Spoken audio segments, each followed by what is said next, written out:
Hello दोस्तों, नमस्कार। मैं पवन मुरल एक बार फिर आप सभी का स्वागत करता हूं बाबू बैच में।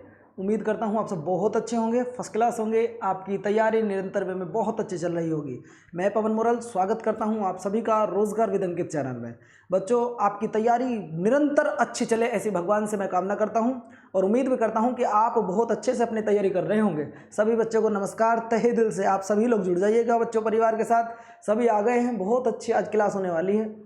अब तक की जो बाबू बैच की इस क्लास में हमने सीखा है, आज उसके महत्वपूर्ण क्वेश्चनों का हम लोग एक छोटा सा टेस्ट करेंगे। हमने अब तक कितना सीखा है और हम उसमें कितना कर सकते हैं। आज हम लगभग ये 30 क्वेश्चन होंगे। हमने बच्चों मौलिक कर्तव्य पढ़ लिए हैं, हमने राष्ट्रपति से संबंधित कार्य पढ़ लिए हैं बच्चों, और हमने संसद का थोड़ा सा टॉपिक पढ़ लिया है, यानी कि संसद से आने वाले संसदीय प्रणाली में आपकी करा चुका हूँ। और कुल मिलाकर मैं आपका स्थानीय शासन भी पूरा खिला चुका हूँ, चाहे वो आपका ग्राम पंचायत हो, चाहे फिर आपका नगर निगम हो। बहुत ही अच्छी क्लास चल रही है दोस्तों। सभी दोस्तों एक बार मिलकर अपनी क्लास को बच्चों लाइक और शेयर कर दीजिएगा, बहुत बेहतरीन क्लास होने वाली है।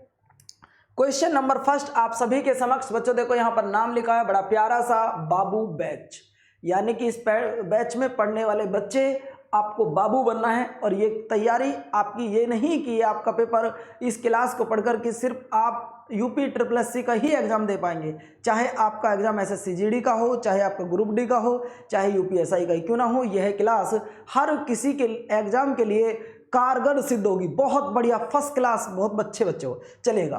प्रश्न नंबर फर्स्ट की तरफ हम लोग रुक करते हैं और क्वेश्चन नंबर फर्स्ट देखिएगा बच्चों क्या है। बहुत बढ़िया, सभी को नमस्कार, राधे राधे, जय हिंद। बच्चों प्रश्न नंबर फर्स्ट, संविधान में मौलिक कर्तव्यों को किस संशोधन के तहत जोड़ा गया था?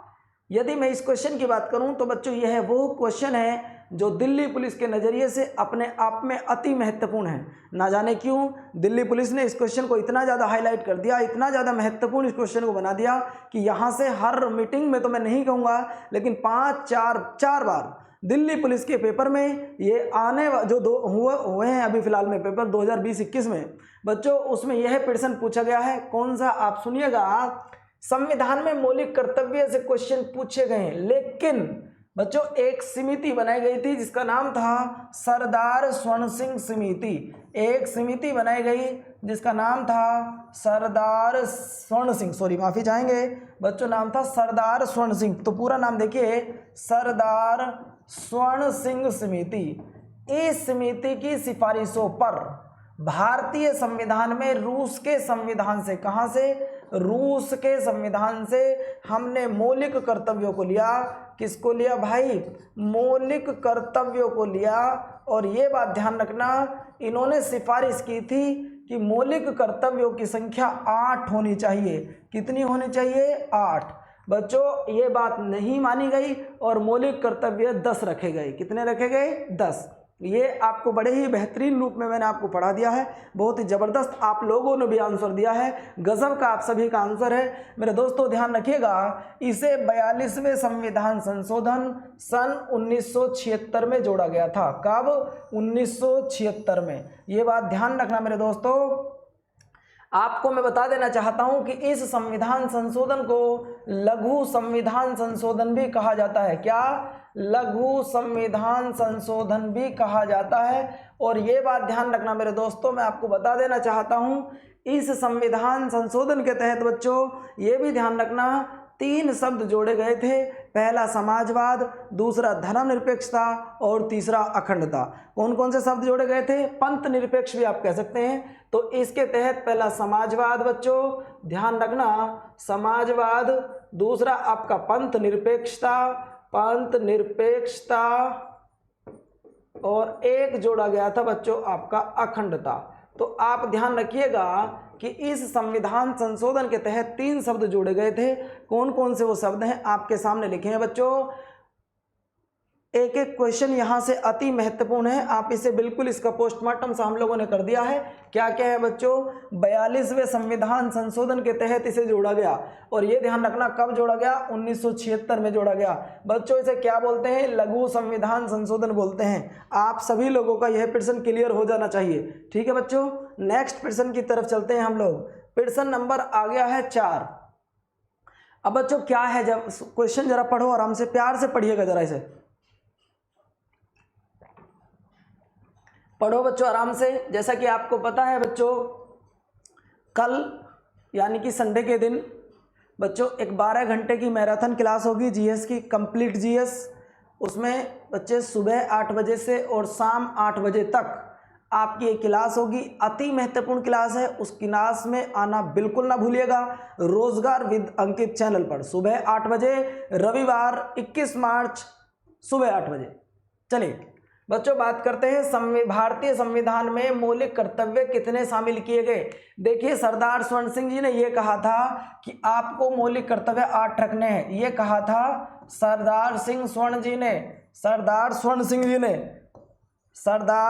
सिंह जी ने कहा था कि भाई मौलिक कर्तव्यों की संख्या आपकी 8 होनी चाहिए, लेकिन मौलिक कर्तव्य रखे कितने गए, 10।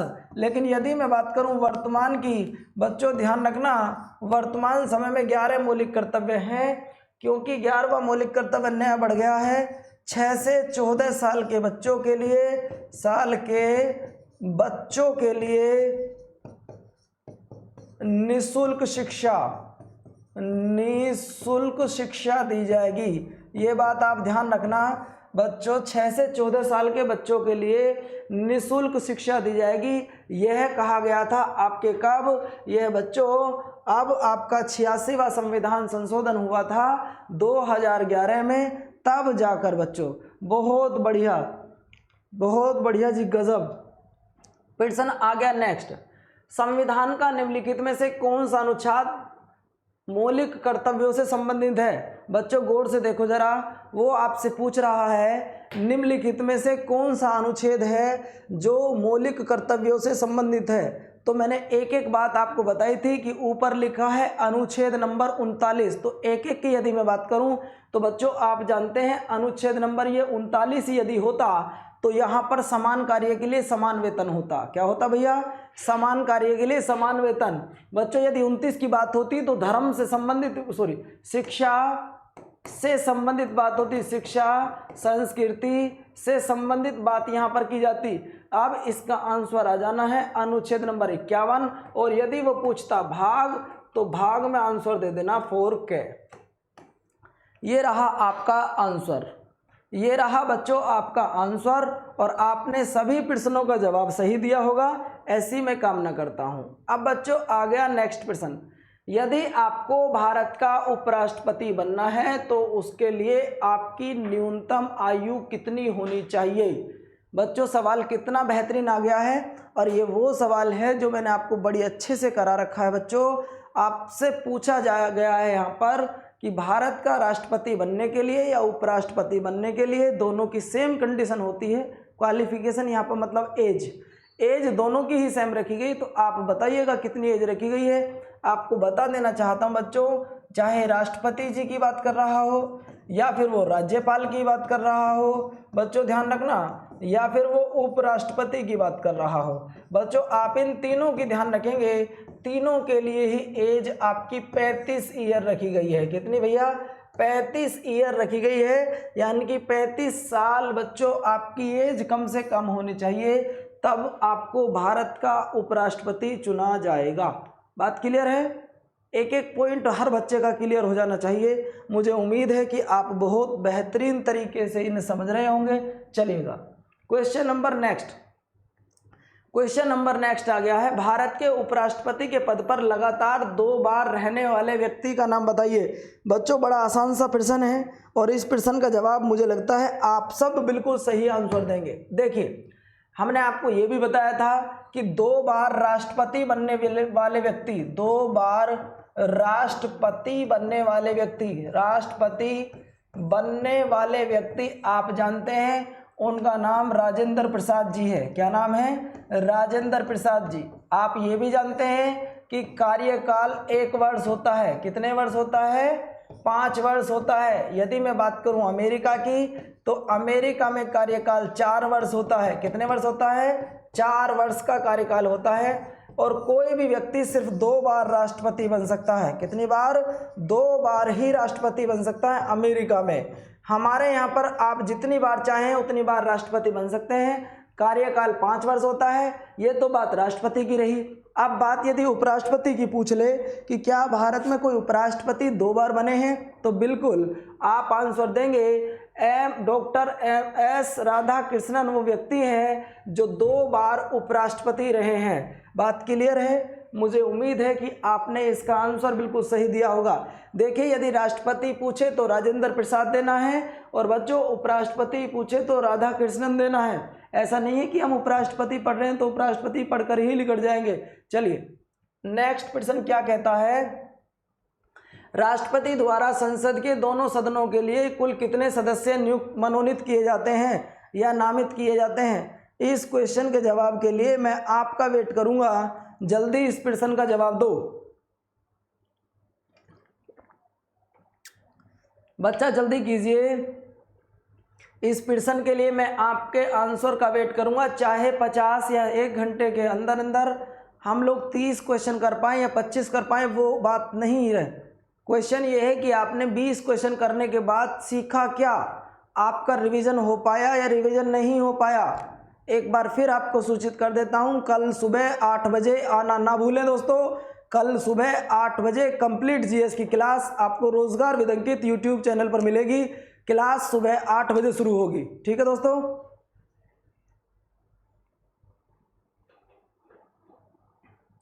चलिए बहुत अच्छे बच्चों, सवाल ये है राष्ट्रपति द्वारा संसद में कुल कितने सदस्य हैं? बच्चों यदि मैं बात करूं लोकसभा की, आप जरा इस बात को गौर देना बच्चों इस बात की। यदि मैं बात करूं लोकसभा की तो बच्चों लोकसभा में ये 2 सदस्य नियुक्त करते थे। अब मैं थे कह रहा हूं तो इसका मतलब अब नहीं करते। लोकसभा में 2 सदस्य मनोनीत करते थे आर्टिकल 331 के तहत। और बच्चों ये दोनों ही सदस्य एंग्लो इंडियन हुआ करते थे। कैसे हुआ करते थे? एंग्लो इंडियन हुआ करते थे, लेकिन अब नहीं चुने जाते हैं। अब यदि वर्तमान में आपसे पूछे तो वर्तमान में आपको आंसर 12 ही देना होगा। यदि मान लो इस तरीके से ऑप्शन आपको मिला है तो आपको आंसर 12 ही देना होगा। लेकिन यदि यहाँ पर ये लिखा हो कि दोनों सदनों के लिए, तब वो दोनों सदनों की बात कर रहा है। तो लोकसभा में 2, राज्यसभा में 12 और 12 और 2 टोटल कितने हो गए? 14 सदस्यों को मनोनीत करता है। और ये 12 सदस्य अनुच्छेद 80 के 4 के तहत नियुक्त किए जाते हैं। और ये किन्हीं 4 विषयों में से एक विषय में निपुण होने चाहिए, जैसे कि कला, जैसे कि साहित्य, जैसे कि समाज सेवा, जैसे कि विज्ञान। इन 4 क्षेत्रों में से किसी एक में यदि उन्हें महारत हासिल है तो वो क्या बन सकते हैं? उन्हें राष्ट्रपति जी बिना किसी चुनाव के आपको सांसद बना सकते हैं। दोस्तों एक क्वेश्चन बेशक पढ़ा रहा हूं, लेकिन डिटेल आपको इतनी बता देता हूं कि आपको उस क्वेश्चन को दोबारा पढ़ने की आवश्यकता ही ना पड़े। ऐसा पढ़ लिया करो एक ही बार में। ऐसा नहीं कि आपने अब पढ़ा इस क्वेश्चन को आप दूसरी बार पढ़ेंगे, नहीं हो सकता है, ऐसा मौका ही ना लग पाए। नेक्स्ट, भारत का राष्ट्रपति किसका एक अभिन्न अंग माना जाता है? मेरे दोस्तों गौर देना इस बात की, हमने आपको सरला पढ़ाई थी और सरला पढ़ाने के बाद में आपसे कहा था कि से का मतलब होता है बच्चों संसद, और संसद की जो चर्चा की गई है वो आर्टिकल नंबर 79 में की गई है। ये आपकी होती है राज्यसभा, और उस राज्यसभा की जो चर्चा की गई है वो आर्टिकल नंबर 18 में की गई है। ये आपकी लो होती है, लो मतलब लोकसभा, और लोकसभा की चर्चा आपके आर्टिकल नंबर 81 में की गई है। तो बच्चों मैंने आपको बताया था कि ये आपकी संसद होती है। संसद में कुल मिलाकर ये 2 सदन होते हैं। एक तरफ होते हैं लोकसभा, दूसरी तरफ होती है राज्यसभा। और बच्चों यहाँ पर होता क्या है, ऊपर होते हैं राष्ट्रपति जी। अब अकेला आदमी किसे माना जाएगा? मान लो यहाँ बैठे हैं 100 आदमी, यहाँ बैठे हैं 50, एक बैठा ऊपर अकेला, उसे क्या कहेंगे? यार ये ऐसा ही लगा है जो सबसे अलग सही रहे, यार ये पता नहीं इसकी दाल चावल इसके अलग ही बनते रहे, यूं कैसा आदमी, यार समझ में बात नहीं आती है। तो राष्ट्रपति जी ऐसे ही आदमी हैं जिन्हें संसद का अभिन्न अंग माना जाता है। और ये बात आप ध्यान रखिएगा मेरे दोस्तों, लोकसभा में भी सदस्य होते हैं, राज्यसभा में सदस्य होते हैं, लेकिन ऊपर राष्ट्रपति जी अकेले होते हैं, इसलिए इन्हें अभिन्न अंग भी माना जाता है। तो ध्यान रखिए, राष्ट्रपति जी को संसद का अभिन्न अंग माना गया है। बहुत ही महत्वपूर्ण प्रश्न था। मुझे उम्मीद है कि आप लोगों ने इस क्वेश्चन का भरपूर आनंद उठाया होगा। नेक्स्ट क्वेश्चन बच्चों, क्वेश्चन नंबर नेक्स्ट हो गया है, देखिए जरा। सरकार की राष्ट्रपति प्रणाली के अधीन कार्यकारी के सदस्य विधानमंडल के दोनों सदस्य लिए जाते हैं, केवल लोकसभा के होते हैं। विधानमंडल के किसी भी सदन के सदस्य नहीं होते। नियुक्त के बाद विधानमंडल सदस्य बनते हैं। आपके लिए पूरे 20 सेकंड का समय है, आप इस क्वेश्चन का जवाब दें। क्या आपसे ये पूछना चाह रहा है? जल्दी बताओ बच्चों, इसका आंसर आप सभी को बताना होगा। क्या इसका आंसर है? चलिए आपसे सर पहले देख लो वो पूछ कितना आसान प्रश्न रहा है। क्या इससे भी आसान कोई प्रश्न हो सकता है? सरकार की राष्ट्रपति प्रणाली के अधीन कार्यकारी के सदस्य होते हैं बच्चों। विधानमंडल के दोनों सदस्य लिए जाते हैं दोनों सदनों से, बिल्कुल ठीक है। चाहे वो आपका विधानसभा हो, चाहे वो आपकी विधान परिषद हो, केवल लोकसभा के होते हैं, ये भी ठीक है। विधानमंडल के किसी भी सदन के सदस्य नहीं होते हैं, ये बात गलत हो जाएगी, क्योंकि अभी आपको ऊपर पढ़ा है कि विधानमंडल के दोनों सदनों से सदस्य लिए जाते हैं। इसका मतलब यही इसका आंसर होगा, यही इस क्वेश्चन का आंसर होगा। जिस बच्चे ने सी आंसर दिया है, आप सभी लोग बहुत बेहतरीन रूप में आंसर दे रहे हैं। मुझे खुशी है कि आप सब लोग इतना जान चुके हैं हमारी इन क्लासों में कि अब आप प्रश्न को देखते ही उसका आंसर दे रहे हो। बच्चों नेक्स्ट प्रश्न फिर आपके सामने आ गया है, मैं फिर साइड से हट जाता हूं, आप लोग जरा इसका आंसर दो। बच्चों क्या पूछ रहा है आपसे?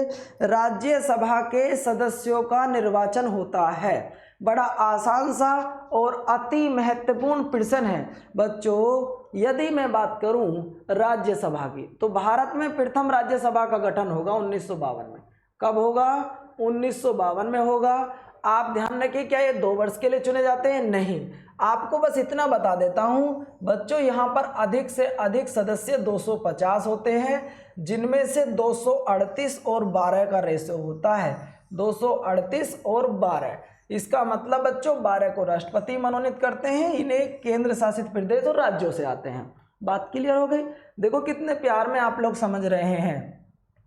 इन 238 में बच्चों आपका केंद्र और राज्य दोनों से आते हैं। यहाँ आपके केंद्र शासित और राज्य से, मतलब स्टेट प्लस यूनियन टेरिटरी दोनों से आएंगे, चाहे स्टेट की बात करें चाहे यूनियन टेरिटरी की बात करें। बच्चों वर्तमान समय में 245 है, तो इन्हें बांटा गया है 233 और 12 में। चलिए 2 वर्ष बाद 1/3 सदस्यों का चुनाव होता है। कितने? 1/3 सदस्यों का चुनाव होता है। बात क्लियर हो जाती है। अब यदि बात करूं 4 वर्ष भी गलत है, ये भी गलत है बच्चा, 5 वर्ष भी गलत है, 6 वर्ष के लिए चुनाव होता है। ये भी ध्यान रखना बच्चों आप, ये भी गलत है, ये भी गलत है, ये भी गलत है। यह एक स्थायी सदन होता है। कैसा? स्थायी सदन होता है, यह कभी भंग नहीं होता।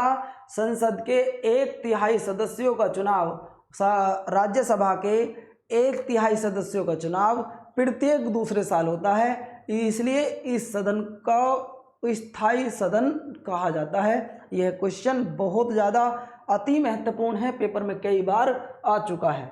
नेक्स्ट चलिए, राष्ट्रपति राज्यसभा के लिए उन व्यक्तियों में से जो कला, साहित्य, सामाजिक सेवा आदि के क्षेत्र में ख्याति प्राप्त कर चुका हो, निम्नलिखित में से कितने व्यक्तियों का नामांकन कर सकता है?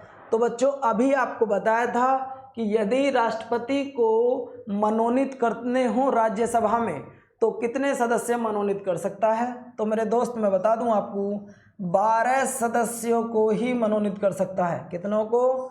12 सदस्यों को ही मनोनीत कर सकता है। और वो बच्चों 4 क्षेत्रों में निपुण होने चाहिए। कोई सा क्षेत्र हो, चाहे आपका कला हो, चाहे आपका साहित्य हो, चाहे आपका समाज सेवा हो बच्चों, चाहे आपका विज्ञान हो। कौन सा हो? विज्ञान हो। तो कुल मिलाकर ये आपके 4 क्षेत्र हैं, कला, साहित्य, समाज सेवा और विज्ञान। तो टोटल कितने सदस्य हैं भैया? ये सदस्यों की संख्या है 12। ठीक है, मुझे उम्मीद है कि आप इस क्वेश्चन को भी बेहतरीन ढंग से समझ गए होंगे अनुच्छेद 80 के तहत। नेक्स्ट प्रश्न पर आ जाओ। राष्ट्रपति पद में रिक्ति की अवस्था में उपराष्ट्रपति अधिकतम कितनी अवधि के लिए राष्ट्रपति के तौर पर कार्य कर सकता है? बच्चों आपको क्वेश्चन बताना होगा, आपको क्वेश्चन बताना होगा, क्योंकि इस प्रश्न को मैं आपको बहुत बेहतरीन तरीके से करा चुका हूं। अब मैं उम्मीद करता हूं कि हर बच्चा इस क्वेश्चन का जवाब करेगा। उसके बाद यदि आप नहीं करोगे तो मैं बताऊंगा, लेकिन पहले ड्यूटी आपकी बनती है। आप लोग पढ़ चुके हैं, इस क्वेश्चन का सही जवाब आप दें, ऐसी मैं आपसे कामना करता हूं। चलिए मैं साइड से हट जाता हूं 10 सेकेंड, आप इस प्रश्न का जवाब दें। बच्चों यदि किसी कारणवश, मैंने आपको बताया था कि यदि किसी कारणवश राष्ट्रपति जी नहीं है, कौन नहीं है? राष्ट्रपति जी नहीं है, तो उनके स्थान पर उपराष्ट्रपति को राष्ट्रपति बनाया जाएगा। क्या? उनके स्थान पर उपराष्ट्रपति को राष्ट्रपति बनाया जाएगा। एग्जामिनर आपसे यही पूछना चाहता है कि कितने दिन के अंदर अंदर ये सीट भर जानी चाहिए। तो बच्चों ध्यान रखना, सीट भरने का टाइम होता है 6 महीने। कितना होता है? कि चाहे कोई भी कंडीशन हो, 6 महीने के अंदर अंदर हमें राष्ट्रपति चुनना ही चुनना है। ये भी ध्यान रखना, यदि राष्ट्रपति जी के स्थान पर उपराष्ट्रपति आ जाए और कई बार ऐसी कंडीशन आ जाए कि राष्ट्रपति भी ना हो, उपराष्ट्रपति भी ना हो, तब भारत के CJI मतलब chief justice of India, Bharat के मुख्य न्यायाधीश को राष्ट्रपति बनाया जाएगा। अब बच्चों मैं आपसे कहना चाहूँगा, भारत में कुल आज तक 17 राष्ट्रपति बने हैं। कितने राष्ट्रपति बने हैं? 17 राष्ट्रपति बने हैं, जिनमें से बच्चों 14 और 3 को मैंने बांटा है। आप जानते हैं, कहेंगे 14 क्या है, 3 क्या है? बच्चों 3 वो राष्ट्रपति हैं जो कुछ समय के लिए बने हैं। जैसे कि पहले नंबर पर मैं बात करूं तो VV गिरी। कौन? VV गिरी। आपसे एग्जामिनर सवाल पूछ लेगा कि भारत के पहले राष्ट्रपति का नाम बताइए, तो आप कहेंगे राजेंद्र प्रसाद। लेकिन कल किसी कारणवश यदि उसने पूछ लिया भारत के पहले कार्यवाहक राष्ट्रपति बताओ, तब आंसर आएगा VV गिरी। दूसरे का नाम था बच्चों मोहम्मद हिदायतुल्ला। क्या नाम था? मोहम्मद हिदायतुल्ला। और बच्चों आपसे बता देना चाहता हूं, आपसे पूछेगा, तीसरे का नाम था BD जत्ती। क्या नाम था? BD जत्ती। चलिएगा, इसके बाद नेक्स्ट क्वेश्चन की तरफ हम लोग रुख करते हैं और क्वेश्चन नंबर 12 आपके सामने आ गया है। निम्नलिखित में से भारतीय संविधान के अनुसार निम्नलिखित में से क्या संवैधानिक निकाय है? बच्चों 2 पॉइंट होते हैं, एक होता है संवैधानिक निकाय, एक होता है गैर संवैधानिक निकाय। मतलब जिसका वर्णन भारतीय संविधान के किसी अनुच्छेद में हो वो सारी चीज संवैधानिक निकाय होती हैं, और जिनका वर्णन भारतीय संविधान के अनुच्छेद में ना हो वो सारी चीज़ें गैर संवैधानिक निकाय होती हैं। आपको याद करने का बड़ा सिंपल सा तरीका, यदि कोई आपसे पूछता हो क्या चुनाव आयोग हमारा एक संवैधानिक निकाय है, आप तुरंत कहेंगे कि संविधान की चर्चा भारतीय संविधान में अनुच्छेद नंबर 324 में की गई है, इसलिए यह हमारा एक संवैधानिक निकाय है। बात क्लियर हो गई? यदि आपसे कोई पूछता हो राष्ट्रपति क्या एक संवैधानिक है, आप कहेंगे संवैधानिक है, क्योंकि 52 आर्टिकल में जिक्र किया गया है। आपसे कोई पूछता है कि भारत में कैग कैसा पद है, क्या संवैधानिक पद है, आप कहेंगे संवैधानिक है, क्योंकि अनुच्छेद 148 से 151 तक उसकी चर्चा की गई है। अब बच्चों यदि मैं ऑप्शन पर फोकस करूं थोड़ा सा, तो ऑप्शन नंबर फर्स्ट लिखा है भारतीय संविधान के अनुसार निम्नलिखित में संवैधानिक निकाय क्या है? तो बच्चों वित्त आयोग का जिक्र भारतीय संविधान के अनुच्छेद नंबर 280 में किया गया है।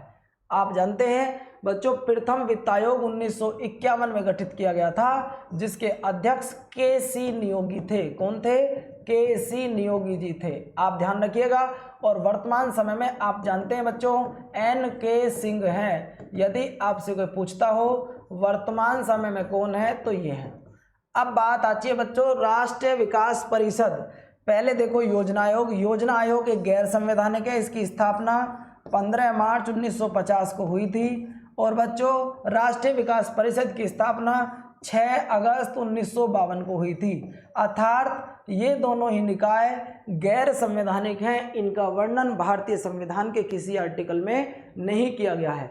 एक बात और हो जाती है कि इस आयोग को खत्म कर दिया गया, इसके स्थान पर 1 जनवरी 2015 क्या 1 जनवरी 2015 को एक आयोग बना दिया गया, जिस आयोग का नाम था नीति आयोग। क्या नाम था भैया? नीति आयोग। मुझे उम्मीद है कि आप बहुत बेहतरीन रूप में इस प्रश्न को समझ गए होंगे। उम्मीद करता हूं कि आप सभी ने इसका सही आंसर दिया होगा और इस प्रश्न का सही जवाब होता है वित्त आयोग, जिसकी चर्चा भारतीय संविधान के अनुच्छेद 280 में की गई है। और कोचो ये भी ध्यान रखिएगा, भारत में पहला वित्त आयोग 1951 में गठित किया गया था, जिसमें कुल मिलाकर 5 सदस्य होते हैं। और ये भी ध्यान रखना, एक इसमें अध्यक्ष होता है। पहले वित्त आयोग के अध्यक्ष के.सी. न्योगी, वर्तमान में N.K. सिंह। ठीक है, चलो नेक्स्ट प्रश्न, पहला वित्त आयोग का गठन कब किया गया था? अभी तो बताया बच्चों, अभी तो आपको बताया कि पहला वित्त आयोग का गठन 1951 में किया गया था बच्चों। अनुच्छेद 280 में इसकी चर्चा की गई है। कुल सदस्य होते हैं 5। कितने होते हैं? 1 + 4। 1 + 4 का मतलब यहाँ होते हैं अध्यक्ष और यहाँ होते हैं सदस्य। क्या होते हैं? यहाँ होते हैं अध्यक्ष, यहाँ होते हैं सदस्य। टोटल होते हैं 5। किस अनुच्छेद में किया गया? 280 में। ठीक है, मुझे उम्मीद है कि इसको आप बहुत बेहतरीन ढंग से समझ गए होंगे। नेक्स्ट भैया, केंद्र और राज्यों के बीच केंद्रीय संसाधनों के निर्णय पर परामर्श करने के लिए राष्ट्रपति द्वारा किस आयोग का गठन किया जाता है? मतलब ऐसे विषय हैं जिन पर केंद्र सरकार और राज्य सरकार का आपस में विवाद ना हो, तो उस विवाद का निपटारा करने के लिए एक आयोग बनाया गया 1951 में, जिस आयोग का नाम था वित्त आयोग। आपको बता देना चाहता हूं बच्चों, थोड़ा ध्यान दीजिएगा। एक आयोग बनाया गया जिससे केंद्र सरकार और राज्य सरकार के बीच मतभेद ना हो। मान लो बात करता हूं मैं धन को लेकर दोनों के बीच में मतभेद ना हो, या किसी कार्य को लेकर मतभेद ना हो, तो क्या किया गया कि केंद्र सरकार और राज्य सरकार का तालमेल एक बना रहे, एक मीडिएटर बना दिया गया और उस मीडिएटर का नाम रखा गया वित्त आयोग। क्या रखा गया? वित्त आयोग। इन दोनों के बारे में आपको बता ही चुका हूं। इसका आंसर ए, जिसका ठीक है देख लो बच्चों।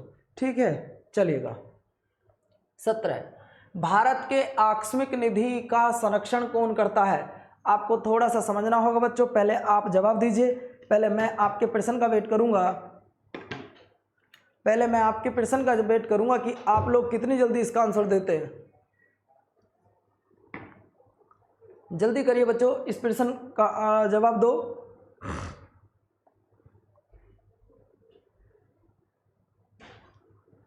मैं वेट करूंगा आपके आंसरों का।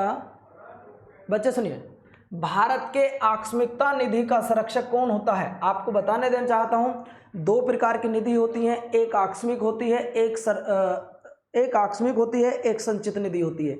हमारे भारतीय संविधान में 2 निधियों का उल्लेख किया गया है। एक संचित निधि होती है, एक आकस्मिक निधि होती है। मतलब सुन लो जरा एक बार बच्चों, 2 प्रकार की निधि होती हैं। एक संचित निधि होती है और दूसरी निधि का नाम होता है आकस्मिक निधि। कौन सी होती है?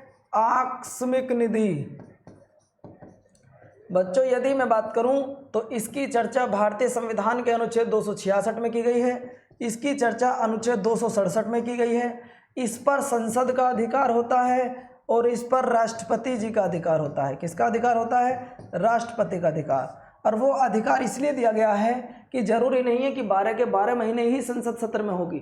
यदि मान लो संसद सत्र में ना हो और भारत में एकदम रुपयों की आवश्यकता पड़ जाए, पैसे की आवश्यकता पड़ जाए, तो ऐसा नहीं है कि राष्ट्रपति जी उनका वेट करेंगे कि जब संसद सत्र में आएगी तभी जाकर पैसा निकाला जा सकता है। तो राष्ट्रपति को अधिकार दिया गया है कि वह आकस्मिक निधि से पैसा निकाल सकते हैं। ठीक है मेरे दोस्त, तो किस अनुच्छेद में किया गया है इस पर अधिकार? राष्ट्रपति का। और बच्चों अनुच्छेद 267। बहुत बढ़िया आंसर दे रहे हैं आप सभी लोग, तहे दिल से धन्यवाद। नाम लूंगा बच्चों जिसके सबसे ज़्यादा नंबर आएंगे, और वीडियो के लास्ट में कमेंट्स करके जरूर बताना बच्चों कि आप आज कितने सही क्वेश्चन कर पाए। नेक्स्ट क्वेश्चन ये आ गया, संघ लोक सेवा आयोग के सदस्यों की नियुक्ति किसके द्वारा की जाती है? बच्चों प्रश्न फिर चेंज हो गया। संघ लोक सेवा आयोग के सदस्यों की नियुक्ति किसके द्वारा की जाती है? जल्दी बताओ बच्चों।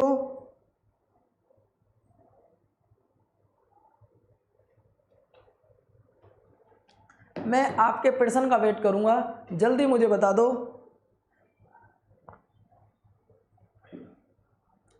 बहुत बढ़िया, आपने बिल्कुल सटीक आंसर दिया है आज सभी ने।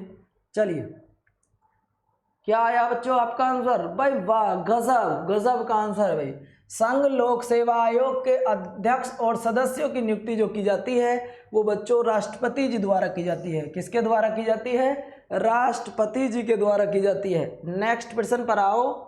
भारत के अटॉर्नी जनरल, बच्चों भारत के अटॉर्नी जनरल की यदि हम बात करें बच्चों, अटॉर्नी जनरल, तो अटॉर्नी जनरल की नियुक्ति कौन करता है? प्रश्न ये आ गया है, तो कोई बात नहीं है, जैसा प्रश्न है वैसे ही आंसर देंगे एकदम। अब सुनो क्या है बच्चों, भारत के अटॉर्नी जनरल की नियुक्ति कौन करता है? तो खूब अच्छी तरीके से आपको बता चुका हूं कि भारत के अटॉर्नी जनरल की नियुक्ति भारत के राष्ट्रपति जी करते हैं। अनुच्छेद 76 के तहत जिसमें अधिकार दिया गया है, इसे भारत का प्रथम विधि अधिकारी भी कहते हैं। भारत का प्रथम विधि अधिकारी भी कहते हैं, विधि अधिकारी भी कहते हैं। बात क्लियर है बच्चों? अनुच्छेद 88 के तहत यह संसद के किसी भी सदन में जा सकता है, बैठ सकता है, परंतु मतदान नहीं कर सकता। क्या नहीं कर सकता?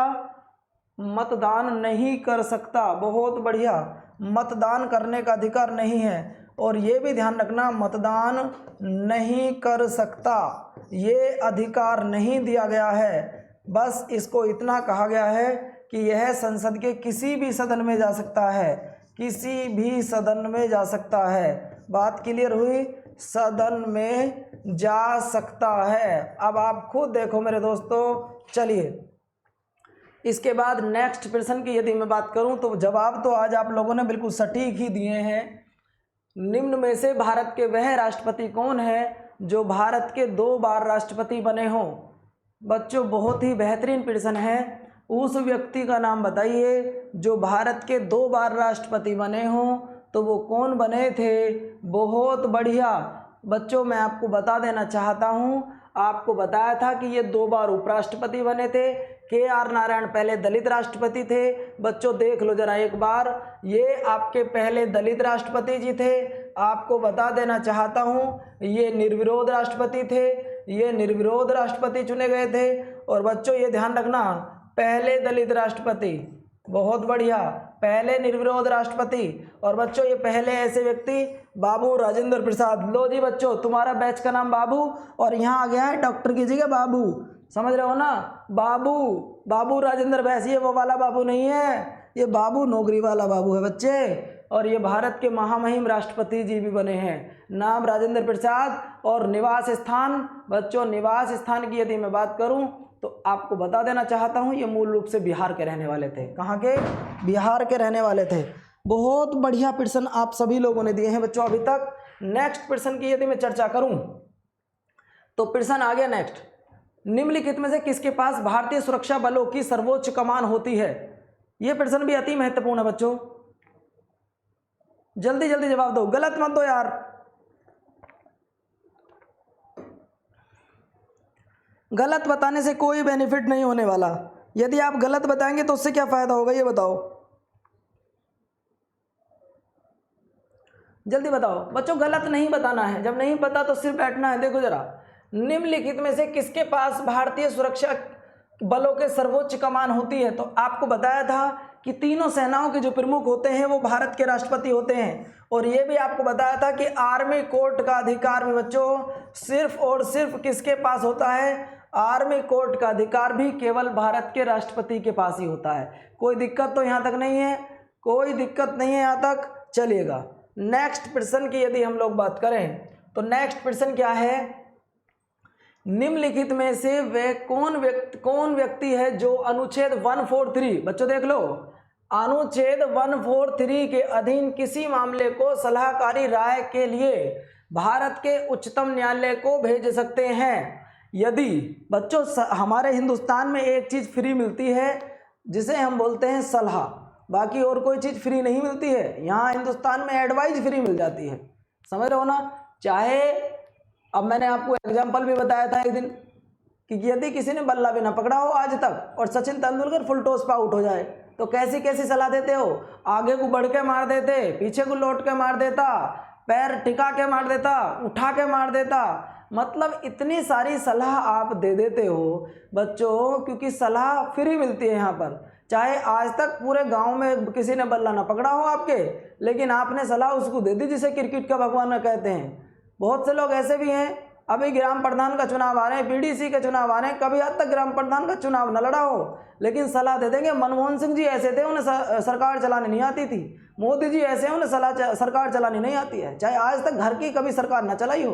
तो इसलिए सरकार हमारे यहाँ पर सलाह फ्री मिलती है। और राष्ट्रपति जी भी सलाह लेते हैं। अनुच्छेद कितना अच्छा दिया गया है, अनुच्छेद 143 143 के अनुसार सलाह ले सकते हैं।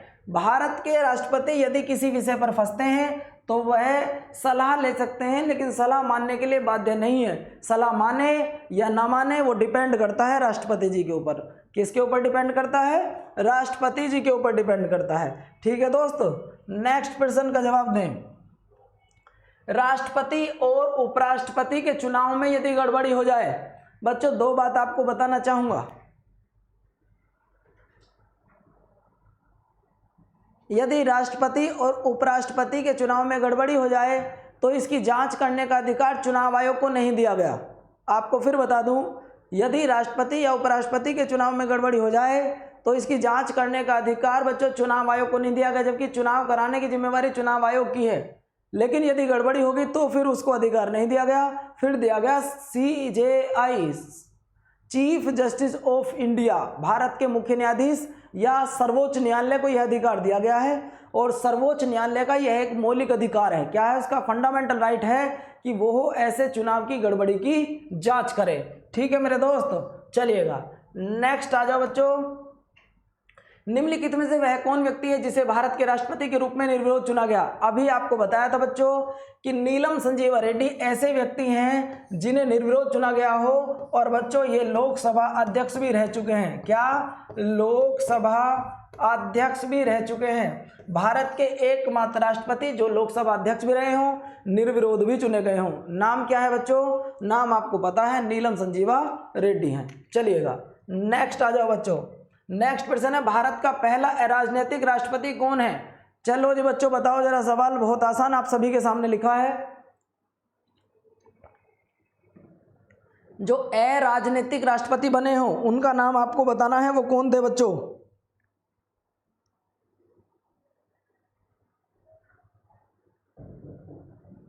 जल्दी बताओ बच्चों। बात करता हूं मैं डॉक्टर APJ अब्दुल कलाम, जो कि भारत के 11वें राष्ट्रपति रहे और 2002 से लेकर 25 जुलाई 2002 से लेकर, डेट ध्यान रखना बच्चों, 25 जुलाई 2002 से लेकर 25 जुलाई 2007 तक। कब तक? 2007 तक ये भारत के राष्ट्रपति रहे हैं। इनका राजनीति से इतना ज़्यादा खास तालमेल नहीं था। ठीक है भाई, 23 प्रश्न हो गए, 2 प्रश्न और बचे हैं। राष्ट्रपति संविधान के किस अनुच्छेद के अंतर्गत राष्ट्रीय आपातकाल की घोषणा कर सकते हैं? बच्चों आपको खूब अच्छी तरीके से मैंने बता रखा है कि यदि राष्ट्रपति को राष्ट्रीय आपातकाल की घोषणा करनी हो तो ऑप्शन 352, 56, 60 और 61। इसको तो भूल ही जाओ 61 को।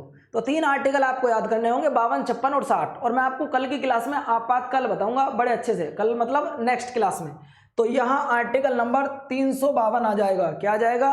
352। नेक्स्ट, निम्नलिखित में से कौन अपना पद राष्ट्रपति की संतुष्टि के दौरान धारण करता है? राज्यपाल। बताना बच्चों कौन धारण करता है?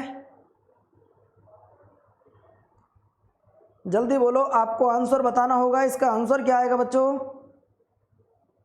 खूब अच्छी तरीके से आपको बता चुका हूं कि यहाँ एक व्यक्ति की नियुक्ति करते हैं राज्यपाल, उस राज्यपाल की नियुक्ति करते हैं और यह इनके प्रसाद पर्यंत काम करता है। कैसे करता है? प्रसाद पर्यंत कार्य करता है। इसीलिए बच्चों पर्यंत, प्रसाद पर्यंत कार्य करता है। बहुत बढ़िया। इसके बाद नेक्स्ट आ जाओ। संसद की स्थायी समिति नहीं है। निम्नलिखित में से कौन सी संसद की स्थायी समिति नहीं है? इस प्रश्न का जवाब आपको बताना होगा बच्चों।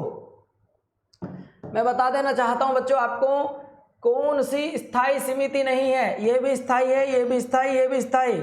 ये स्थायी समिति नहीं है, ये एक स्थायी समिति नहीं है। प्रश्न नेक्स्ट, संसद की लोकलेखा समिति के अध्यक्ष की नियुक्ति कौन करता है? तो बच्चों उनकी नियुक्ति करते हैं लोकसभा अध्यक्ष। लोकलेखा समिति में 22 सदस्य होते हैं जिसमें से इस तरीके से डिवाइड होते हैं 15 + 7, यानी कि 15 लोकसभा के होते हैं और 7 राज्यसभा के होते हैं। बात क्लियर है भैया, 15 और 7 होते हैं। ठीक है मेरे दोस्त, 27 प्रश्न हो चुके हैं। नेक्स्ट, राज्यसभा को भंग किया जा सकता है 5 वर्ष बाद, गलत। 6 वर्ष बाद, गलत। इतना कह सकता हूं कि कार्यकाल 6 वर्ष होता है। कार्यकाल सदस्यों का 6 वर्ष होता है, प्रधानमंत्री की सलाह पर नहीं। इसका मतलब ये हमारा एक स्थायी सदन है, इसे भंग नहीं किया जा सकता है। इसके बाद बच्चों नेक्स्ट प्रश्न आ गया, क्या है, राज्यसभा का सदस्य बनने के लिए न्यूनतम आयु कितनी वर्ष होनी चाहिए? भैया 20 वर्ष तो किसी के लिए भी नहीं, से तो काट ही दो। 22 वर्ष किसी के लिए नहीं है। अब यदि आपको राज्यसभा का सदस्य बनना है बच्चों, 2 बातें यहाँ पर देख लेना। यदि लोकसभा का बनना है तो 25 वर्ष लोकसभा का सदस्य, और यदि आपको राज्यसभा का बनना है तो राज्यसभा में बच्चों आप रखेंगे 30 वर्ष। आज का अंतिम प्रश्न आप सभी के सामने है। नागरिकता प्राप्त करने के लिए बच्चों देखो, नागरिकता प्राप्त करने के लिए शर्त निर्धारित करने वाला समक्ष निकाय कौन सा होता है? ये आज का लास्ट प्रश्न है और इस लास्ट प्रश्न का जवाब दो बच्चों।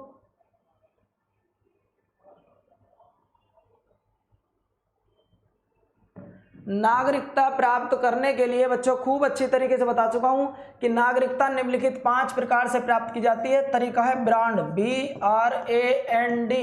ये क्या है बच्चों? B मतलब होता है बर्थ यानी कि जन्म से, R मतलब होता है रजिस्ट्रेशन यानी कि पंजीकरण से, A मतलब होता है एरिया यानी कि क्षेत्रफल से, N मतलब होता है नेचुरलाइजेशन यानी कि देशीयकरण से, D मतलब होता है डिसेंट यानी कि वंशानुगत से। अब बच्चों यदि इस पर कोई कानून बनना हो तो यह काम सिर्फ और सिर्फ संसद को दिया गया है। किसको? संसद को। बच्चों आज की क्लास यहीं खत्म करते हैं, फिर मिलते हैं आपसे नेक्स्ट क्लास में। उम्मीद करता हूं आपको क्लास बहुत अच्छी लगी होगी, आपकी तैयारी निरंतर वे में अच्छी है मुझे लगा आपके आंसरों को देखकर। बच्चों आप मुझे अपना स्कोर जरूर बताएं, वीडियो के लास्ट में क्लास कैसी लगी ये भी जरूर बताएं। ठीक है दोस्तों, नमस्कार, जय हिंद, अपना ख्याल रखना और हाँ टॉप 20 की क्लास में आना बिल्कुल ना भूलिएगा। ठीक है दोस्तों, यह क्लास आपकी मंडे टू फ्राइडे होती है। ठीक है, मंडे के दिन फिर मिलते हैं आपसे टॉप 40 में। ठीक है दोस्तों, नमस्कार।